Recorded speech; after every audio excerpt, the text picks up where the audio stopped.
it's time for Mark and Kitchen on Sports Radio 103.7 WEEI. Coming on, yeah! All right, welcome into the Mark and Kitchen Show, 103.7 WEEI. Mark Dondero, Ben Kitchen here in Providence. Ben, good morning. How are you? This feels like Tom Brady decided to divorce his wife, who physically might have been a 7. And he wanted to divorce that wife, who was a great mother, great wife, great partner, to go and be with a 9. 9.5. Smoking hot. But the 9.5 is crazy. Undisciplined. All over the place. Stab you in your sleep. And hey, she's really hot. Great. Good for you. It looks great.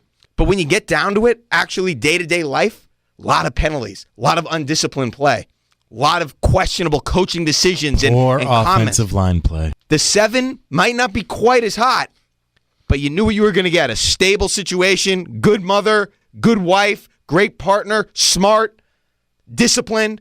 Now it's, hey, really hot, looks great when she's on your arm, but what the heck's happening every other minute of the day? There's just a lot of things that worry me about Lamar Jackson. I know I compared him to Limp Bizkit and Fred Durst, but going forward, I think if the Ravens start getting down in games, we'll see what happens in the playoffs, and if they're down 2 scores in the second half, and all of a sudden that offense is forced into throwing situations, I think it's going to start to look ugly, real ugly, fast. And it's going to go downhill for them the wrong way, fast, because they're going to be forced into throwing. And I can't believe a lot of these people that are praising Lamar Jackson day in and day out aren't talking about this more. He's a better runner than he is a thrower, and they've never been behind or off schedule. This is what baffles me. It doesn't appear like they had a real clear-cut plan for what they were going to do after Tom Brady. It doesn't appear that way. They were going to go with Stidham and Hoyer. That's what it looks like. Okay? So my question is, and my second guess is, if that's what you were going to do, if that was the plan, no real plan, why didn't you keep Tom Brady and try to surround him for as long as he had left with as much talent as possible? You talk about his size, and we've seen what has happened to Dustin Pedroia. We have seen what has happened or what is happening to a skinnier Chris Sale, guys that aren't big horses, and Mookie Betts certainly isn't that. He is a smaller player, and I do not expect his prime to last quite as long. And then the last thing, just look at how the Red Sox won the World Series last year. Now, I know you needed Mookie to get you there. He was the MVP.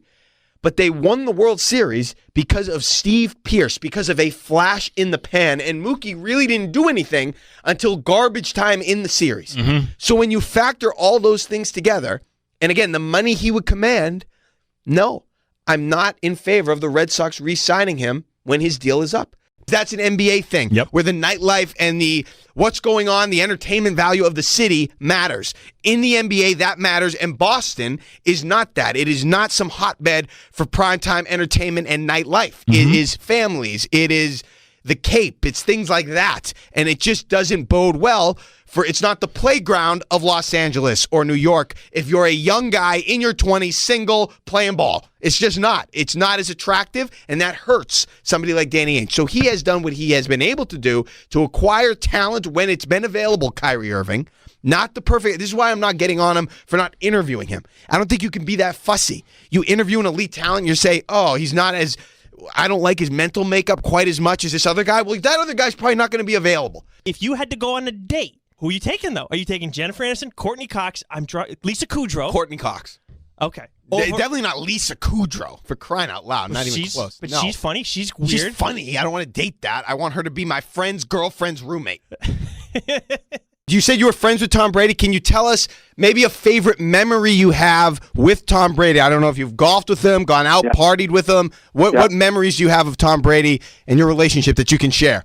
Okay. It was, we were at Robert and Myra's, I think, 45th wedding anniversary. All right, Bill, you ready? Just a couple bros going to see Lizzo live. Let's go. It's probably an adjustment for a lot of guys. Hey, Bill, you want a drink? Let's see, what do you feel like here? Beer, mixed drink, shot, whiskey, water. You want some cola? You look like a cola guy. There's competition everywhere across the board. Okay, Bill, here we go, baby. It is Lizzo time. Hey, by the way, did you see what she had up on stage with her at the Video Music Awards? Oh, what? I'll take a look at the film. It was like a big, blown-up thing of cleavage. Excited to see how it all comes together. Actually, you know what? Check that. They were butt cheeks. I respect it. a good football team. They're strong in all three phases of the game. Oh, come on, get your head out of the office, Bill. Have some fun. Yeah, right. Imagine. There we go, snap-faced. Look at that dancer's moves, Bill. Pretty good, huh? Wow concert. New man on the Minnesota Vikings. Now that's a concert, Bill. Very good, very good.